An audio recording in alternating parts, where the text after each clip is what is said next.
Sean is a serial entrepreneur and venture capitalist and the co-founder of GrowthX and GrowthX Academy. He has successfully grown dozens of early-stage companies across a wide variety of products and markets. He's now committed to working on building startup ecosystems and developing the next generation of leaders for the innovation economy. Sean and I discussed some strategies for navigating through tough times like these with COVID-19 and talk about how CROs like you and me can deal with companies asking us to optimize when there isn't even a product market fit. My name is Guido Jansen and welcome to CRO Café, the podcast where I show you the behind the scenes of optimization teams and talk with their specialists about data and human-driven optimization and implementing a culture of experimentation and validation. This episode of CRO Café is made possible by our partners SiteSpect, Content Square, Convert.com and Online Dialogue. So Sean, welcome to CRO Café and thanks for having us in your lovely garden. I noticed on your LinkedIn that you do a lot of stuff. So how would you describe what you do? So personally, my background is I'm a serial tech entrepreneur, a venture capitalist,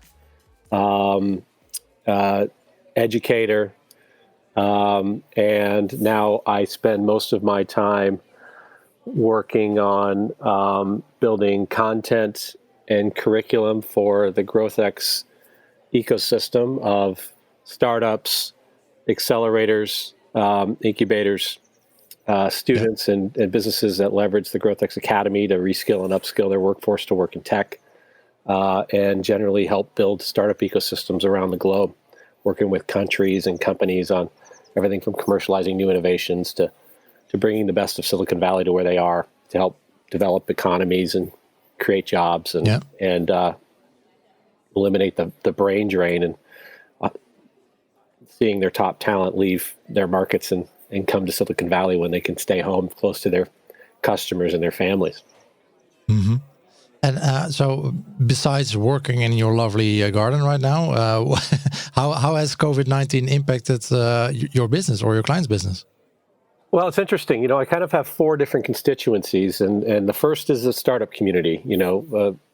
Three different portfolios of over 43 companies, and they're all very much focused on capital right now, either raising it, making it, or conserving it. So it's very stressful for the early stage companies that are very fragile. So we're working with them on tactics and strategies to conserve capital, increase their runway and figure out ways of generating revenue now under these conditions. There's our corporate clients that are all in triage mode. They're not thinking about innovation. They're thinking about survival for the moment. They're trying to just adjust to the work from home economy. They are thinking and asking questions in the meantime about what the future might look like for the next 6 to 24 months and how this is overall going to impact and change their business. Our government clients are still moving forward, trying to figure out how best to support their systems. And then there's just the community at large, which is folks like yourself that are reaching out for thought leadership and content. And so I'm doing 2 to 3 interviews, podcasts, articles, webinars almost daily, when normally I would only do 1 or 2 a week. I've got a house full of college-age kids that are all taking their classes online and feel like I'm running a dormitory. But everybody's being impacted, and there's sort of, there's the personal and the professional, really. How do you respond as a person to these kinds of situations? Number one, and then number two, professionally, what do you do about that? Personally, I think, the rules of life kind of just remain the same, which is it's not how you act, it's how you react when things are difficult that really define you. And I'm encouraging everyone to go back and rethink, reimagine, and possibly even reinvent everything about themselves and their lives and the things that they care about. Start with your core values and your physical needs, and work your way out to what's best for you, your family, your community. There's never been a better opportunity, I don't think, in my lifetime. And probably like you, I've been through many of these crises, all the way back to 1987's economic collapse through the dot-bomb and dot-com era through 9/11, which I think this is most similar to in that it's going to permanently change a lot of things about how we interact and go through the world. And of course the 2008 economic crisis. And so I think it's a great opportunity for everybody to take stock of their life, think about the things that they care about, maybe get more focused back on the things I think that matter most, which are, your own personal individual health and well-being and that of the people closest to you. Yeah.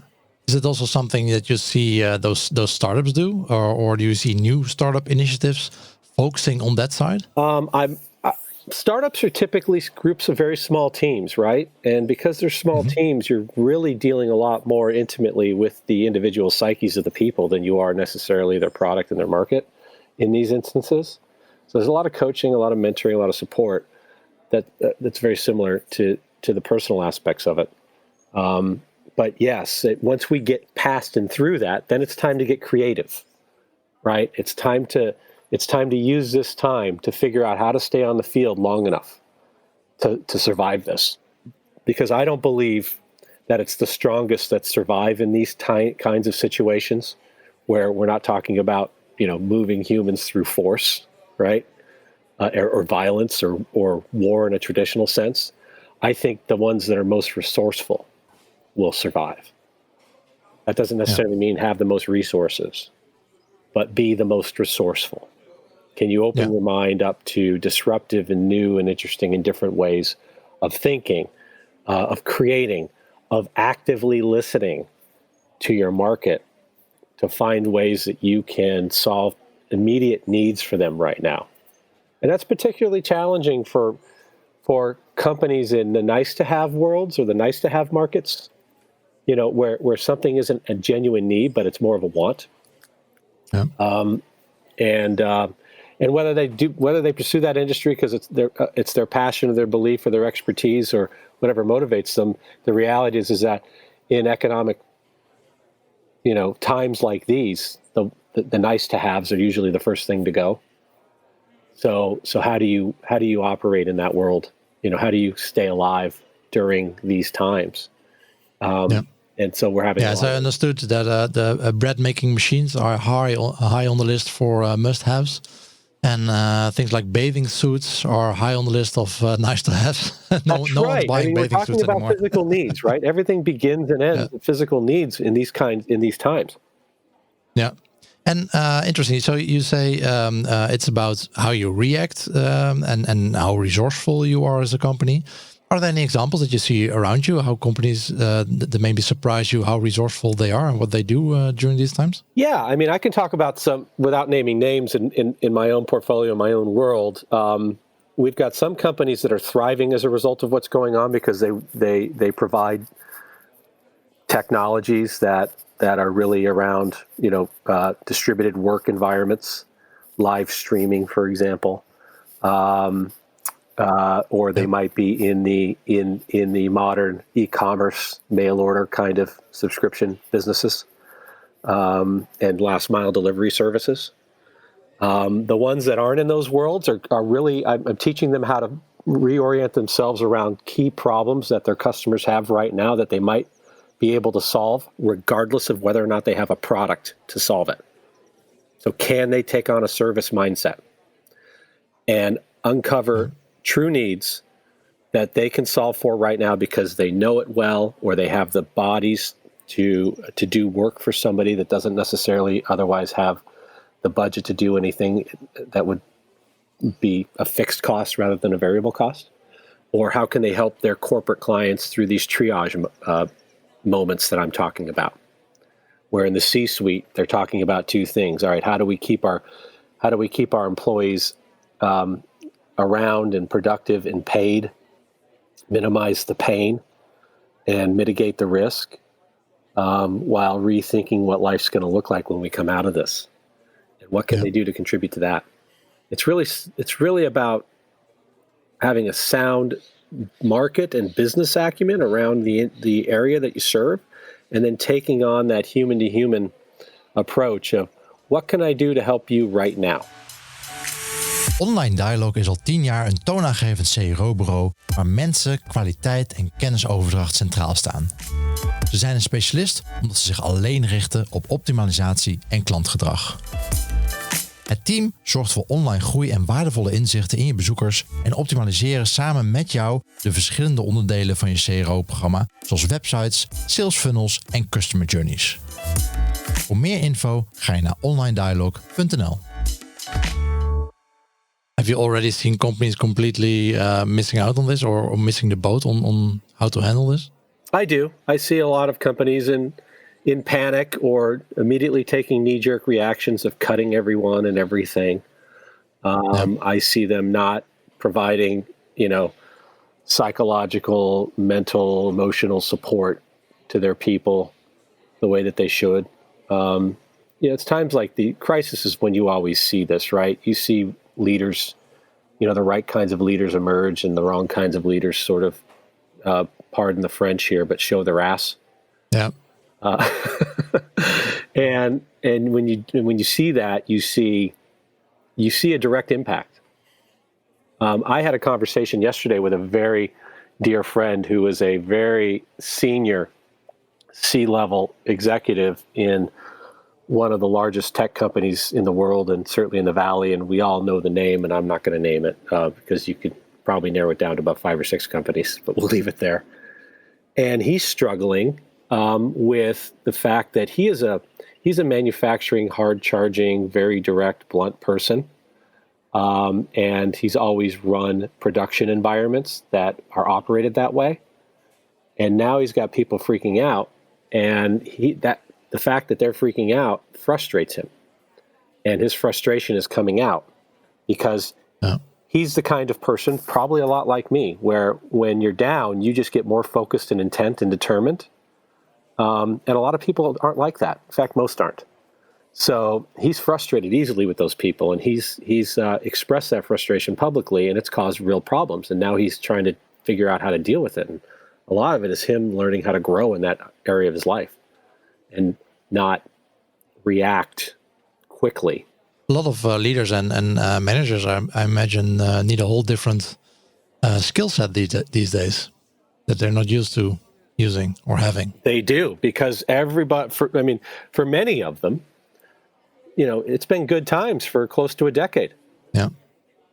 Economically speaking, even though depending on, worldview, but for the most part, we've been moving in the right direction economically, commercially for, good 7-8 years. Yeah. So, while everybody has their challenges, nobody's faced anything like this in quite some time. And many of the people in the workforce, especially in the millennial generation, haven't experienced this in the workforce. They've experienced it in the household growing up, seeing their parents struggle through the 2008 thing. And I think that's shaped a lot of who they are and how they think and their behaviors, why they're not buying houses or getting married or creating fixed liabilities or credit card debt. They're saving money. I'm very impressed with a lot of those things. They experience that, but they haven't themselves dealt with this kind of scenario. Am I going to have a job tomorrow? And even if I don't, there's no other jobs and I can't leave my house. All of those things together, it's a real challenge. Yeah. So leaders, managers, anybody who's responsible for anyone else, they need to step up right now. And they need to reassure people. They don't need to blow smoke, but they need to reassure people that we've been through these things before in our history. This too shall pass. We will get through this. And I know that days feel like months and years sometimes, but we'll come out the other side of this. And one of the reasons I'm encouraged by it is our economic crisis right now is self-imposed.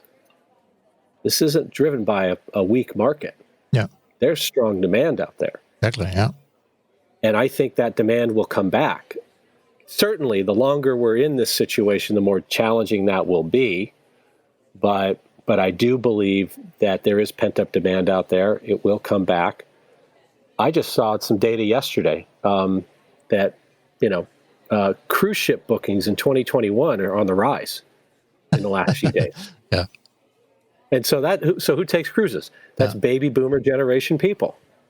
and they're typically pretty conservative. And if they're starting to see that things will be quasi back to normal by then that's a good sign. Yeah, and after things are over, I can imagine that a lot of people will try to make up for things. That's right. Like taking an extra cruise, extra holiday, or yeah. And I think also I'm already seeing people on the corporate side, corporate officers in some major financial institutions are realizing. Like I have one really good friend who's a C officer. I have two good friends at two of the largest banking financial services firms in the world, two of the top 5. And both are seeing the same thing. They're both been very pleasantly surprised with their ability to triage their way into a distributed work environment within weeks. Their activity is through the roof on top of it because everybody's moving money and dealing with the situation. And then on top of it, they're actually seeing productivity in the work from home environment be much better than they expected. And now they're having conversations about, do we really need all this office space in Midtown Manhattan, exactly, right? Yeah. In downtown San Francisco. People are getting along fine. I mean, there's still people emotionally and mentally ready to crack. Don't get me wrong. And great leaders are aware of that, and they're in tune with that. They have a high emotional intelligence, and they're addressing it, and they're engaging people in ways that they hadn't before. I just had a conversation yesterday with a good friend of mine who's literally running his 2-day offsite that's scheduled every year. He's running it virtually. They're going to behave as if it's a thing, and they're still going to do it because people need it. Yeah. And you spoke about this on another podcast too. So if people are interested in that, the Marketing Trends podcast, you spoke about strategies for navigating through tough times. We'll definitely link to that one in the show notes. So shifting topics a bit, what I often see is that when companies start with optimization, what this podcast is about, of course, CRO, I see that a lot of CROs, people working in CRO, usually, well, I think it's a much broader term. It should be much broader applied. That it's not just optimizing buttons on a website, but it's often the website definitely where it starts, where people start optimizing, of course, because you have the data over there. But when I see a lot of colleagues of mine in the CRO world find themselves in a situation that they're asked to optimize a website, while there actually is still no product market fit. And I know you've spoken about that before. So what would your advice be for CROs that find themselves in such a situation? So trying to or being asked to optimize something that doesn't actually have a product market fit yet. Yeah. So well, where to start? So there's two ways. There's two ways to answer this question. So if you're a CRO being brought in to an organization where the expectation is that you are to optimize what already exists, that assumes a lot, right? That assumes that there's standardization already. So I think about it in terms of these. There's kind of four phases to a funnel. There's ideation, there's creation, there's standardization, and then there's optimization. You got to start with an idea. Then you've got to execute on that idea, and then find something that's predictable, a la product market fit, in order for standardization to even be a thing, right? And then from there you can start to optimize. Now that's sort of a holistic, overly simplifying it, but that's really kind of how it looks. So if you're being brought into an organization to optimize, and you don't agree that there's standardization yet, then you better have that conversation before you're brought in. Because otherwise you're going to end up with misaligned expectations. And I've got this other formula I like to call F equals E minus R. Frustration equals expectations minus results. Right? Yeah. If you don't, if someone's hiring you, paying you, investing in you to optimize, and it's not ready for optimization, you need to tell them the truth. Because otherwise you're setting everybody up for failure. And I see that all the time. I see an overwhelming majority of what's called a bad fit hire in these environments, in early stage companies in particular, where they don't have product market fit, being where someone's assumed that it already exists. And oftentimes, the worst culprits are the founders. the hiring teams, not the person being hired. Like, I don't see CROs coming in and selling people on the idea of optimizing something that's not ready to be optimized. I see founding teams selling CROs on, we've got all this shit figured out. You just need to come in and optimize every step and stage and exit criteria in the funnel and the customer journey and the full life cycle, and then focus on iterating based on that data. When the reality is that 80 to 90% of this time, the stuff is incomplete. There's a lot of leaks. There's a lot of unknowns and things that we thought we knew that we didn't know. And any CRO who's with any amount of life experience can identify with this, right? It's not what you thought it was when you walked in the door. Never. And then you've got to do the 1 step forward, 2 step back thing. So the question, I think the most important question is you need to do your due diligence as a CRO first. Put your investor hat on. Because I've been an operator and an investor, and what I've learned about being an investor is that my operational experience makes me a better investor. And my investor experience makes me a better operator. What do I mean by that? Mm-hmm. View yourself as a CRO as a VC. Somebody's asking you to invest your time and expertise and resources in a task or an activity inside of a company. So you better make good gosh darn sure that you are a good fit for the thing, not just culturally with the people, but that it's at the right stage and that what you're being told is in fact the truth. And so I would, I encourage CROs to require their own period of discovery before they make any sort of promises about what it is they're going to do, even if it's on a contract basis as opposed to a permanent basis. But if you don't have an opportunity to dig in and understand what the current state of affairs looks like, then you could be putting, the entire opportunity at risk, and it certainly may not be any fun. So that's the corporate, that's the one where, you're walking into a situation that isn't what you thought it was. Werk je aan een front-end AB-test en heb je ook last van de bekende flikkeringen in je variaties? Dit kan natuurlijk je testresultaten beïnvloeden en een positief testresultaat neutraliseren. Probeer Convert.com's AB-testing software die Smart Insert technologie gebruikt en die flikkeringen voorkomt. 5 keer snellere support via 24/7 chat, de helft goedkoper en het bedrijf is daarnaast maar liefst 15 keer carbon positive.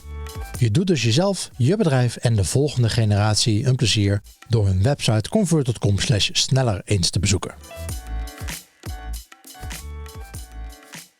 But I do feel that CROs are very well skilled in the ways of finding out that product market fit. They're already skilled at using looking at a lot of data, using that to optimize experiences, doing user research, that kind of stuff. So how even as a maybe someone trained or skilled in CRO, how can they move forward? How could they still help that company find that product market fit? So everybody has to agree, number one, that product market fit is a thing, and that it's defined by when the resources you have to fulfill demand are now no longer adequate. That the entire sales process from the top of the funnel through pricing discussions, through onboarding, implementation, and use start to get a lot easier. Sales cycles shorten. And if you're not seeing that, and you're not seeing a situation where if I just throw more resources at this will scale by some measure, then you haven't gotten a product market fit yet. So number one, you got to understand what it means, agree that it's a thing, define what it looks like for your organization together, and then recognize that what you're looking for on the path to product market fit, the two most important things aren't revenue. They're time from your market and the truth in the form of that feedback, as real time as you can possibly get it. And yes, some of that's certainly touchless data-driven analysis that's looking back.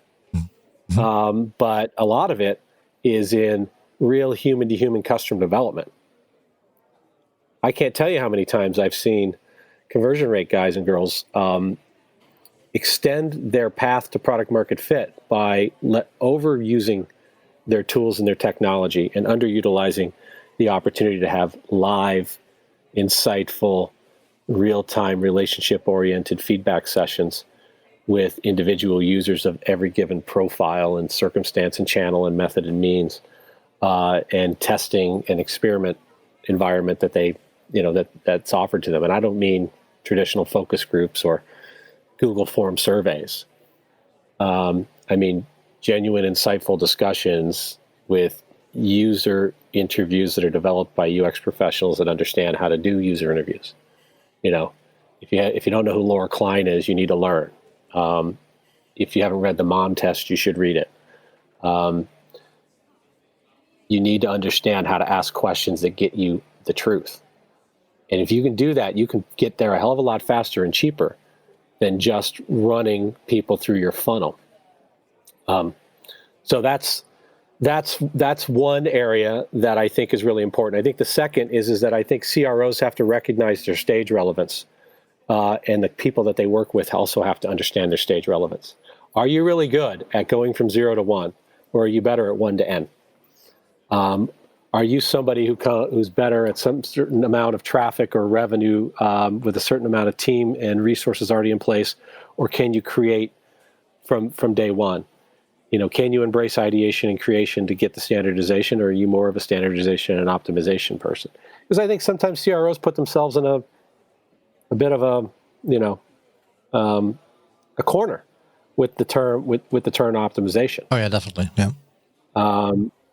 And I think you can be a CRP just as much as you can be a CRO, which is a conversion rate professional. Leverage what you know how to behave and what you know how to do around conversion rates to get a job done. Conversion rate standardization, creation, and ideation are just as important as optimization. Yeah. And so at GrowthX, you guys have a market acceleration program, and that helps companies find that product market fit, right? Yeah, I mean, it all started about 6-7 years ago. Myself and my partners were all serial entrepreneurs, turned frustrated investors because our companies weren't succeeding, not because they couldn't build products, but because they couldn't build their markets. Mm-hmm. And then right around the same time, roughly give or take five years or so, you had this fundamental shift in the market where it became cheaper and easier to build and launch products than it ever had been before. I call it the age of applied technology, where it's never been easier or cheaper to get products to market. As a result, it's also never been more difficult to get traction for them in the market. Yet most founders were very much focused on their product. And so we just tried to solve our own problem first, which was, how do we help our companies find product market fit? So we built a program and a specific methodology that became a private accelerator just for the companies in our portfolio that we call MXP, or Market Acceleration Program, that's centered around a framework that's designed to do 3 things. Find the truth about where a product fits in the market, if it does at all, and what to do about it. Create a functional learning organization out of the team of people responsible for that, recognizing that we have limited time, money, and resources to find our truth. And then ultimately, where's the business model? Can we find predictable, profitable, scalable revenue in some way, shape, or form along the way? And if you can do those 3 things, you can find product market fit. And we do it across these 3 traction-based milestones. And they're not based on revenue. They're based on traction. And they have very specific goals, focus areas to execute against, and then desired outcomes. But the number one outcome we're always looking for is that truth. And then we're looking for pattern recognition around the truth. So it's an experimentation framework, but it's designed to be for learning, because revenue comes from getting the time and the truth you need from your market so that you can validate and iterate and pivot if necessary. 80% of funded companies fail in the tech game. And 80% of the reasons they fail have to do with markets and people, not with their products. And so a big part of what we do is try and level the playing field so that the tech people who forever have ruled Silicon Valley in the age of developed technology, which is what it used to be, which is when deep science would win regardless of behaviors because it was very unique and defensible, that in the age of applied technology where it's easy to build stuff and copy things, you have to create market development expertise and focus on that just as much as you focus on product development. And that means conversion rate optimization is a huge part of that. And you also have the GrowthX Academy. And it's actually something people can just follow online, right? People can just... Originally, we started with a campus in San Francisco inside of our offices, and people could take 12-week, fully immersive programs working on real projects with real companies in growth marketing, growth hacking, UX design thinking, data science, entrepreneurial selling, and our MXP, Market Acceleration Program. And then the demand came from from a global audience that we want this and we want it online. So we started to move everything into an online environment. And then we have licensing partners around the globe, governments and accelerators and incubators and other universities that are delivering the programming in their markets. SiteSpect biedt wereldwijd een unieke AB-testing, personalisatie en product recommendation oplossing. SiteSpect werkt server-side, dus zonder tags of scripts, waardoor een optimale performance gegarandeerd is. De SiteSpect-oplossing elimineert vertragingen en kans op flikkereffecten. Tevens zorgt deze aanpak ervoor dat de huidige en toekomstige browser security-regels zoals ITP en ETP geen impact hebben op het AB-testen en personaliseren met SiteSpect. Voor meer informatie hierover ga je naar sitespect.com. Yeah, that's also a program for people not necessarily working on CRO itself, but also for sales and biz dev, right? That is correct. The whole idea is to cover. I want to build an army of market developers, right? I want to build an army of people who can help great product-focused teams find product market fit. Yeah. That's my purpose at this stage of my life. Yeah, so I can imagine a couple of CROs thinking, "Hey, I know some colleagues I can send over." Not only that, they can leverage them as interns, because they work. 70% of their education is experiential. They get to work on real projects with real companies. The companies get free help. The students get a portfolio of experience, and there's a big focus on their career and their mindset. The 4 pillars of the academy are mindset, mastery, career, and community. We want to give people a growth mindset where they can be a learn-it-all and not a know-it-all. Yeah. We want them to know that they can master anything with deliberate intent and practice. We want them to focus on a career that's going to not just make them happy and satisfied, but be meaningful. And we want to create a community of mentors and companies and employers and alumni that will all be there to support them in those efforts. And we think that's the future of education in the innovation economy. Do you see more people focusing on self-development in these times, or are people too busy managing their household? Boy, I hope they're trying to take some time to develop themselves. It's always been in my natural nature. I'm a voracious consumer of information. And I usually look outside of the disciplines and practices, and I look more fundamentally into sort of base human behavioral stuff and try and figure out how to apply that in my craft. And I do. I watch and read and listen and collaborate with all the thought leaders in sales and marketing and UX design and data science and startups and venture and education. And I love and appreciate all of it. But I also look for, the thought leaders in genuine human behavior and trying to learn and understand who we are and how we behave and what we can do to be better. Because I don't believe that there's a difference in the innovation economy between personal and professional development. If you develop yourself as a person, you're going to develop yourself as a professional. Exactly. Can be anything you work on, especially during these times. That's right. Sean, thanks so much. It's been a pleasure talking to you. My final question. So you also do contributions to the Huffington Post. So what's your next article going to be about? So I'm working on it now. I'm thinking about, what's the big idea is kind of be the title, and I'm actually going to be doing a 5-part webinar series on it as well for Connections Silicon Valley. If people want to go to Connections Silicon Valley, Google that, or go to the website, sign up for the webinar. But it's about how companies can identify the next big idea and then execute to find out whether or not if that idea is the right idea to commercialize and monetize. And it's a very practical approach towards execution, because most innovations fail for the same reasons most startups fail. It's typically a lack of product market fit, and it's typically the behaviors of the team and lack of differentiation and timing in the market. And so right now, big companies are all thinking about, how can I deliver a digital experience akin to my current analog experience in the age of COVID? So we're going to help them figure that out, and that'll be my next piece. Cool. We'll be linking to that if it's when it's published. We'll add that to the show notes after publication. Thanks so much. I would say have a lovely day. Stay safe. Good luck with running your student dorm at home. Thank you. And talk to you later. Bye, Sean. Sean, thank you so much for the interview. I really enjoyed your garden, our talk, and I wish you the best of luck with all that you do. And that concludes episode 16 of season 2 of the CRO Cafe with Sean Sheppard from GrowthX. And as always, the show notes can be found on our website, cro.cafe. Although we start out as a Dutch podcast, we are putting out more and more English content. If you want to skip all the Dutch content, please go to cro.cafe/English to see an overview of all our English episodes and to subscribe to get notified about new English content.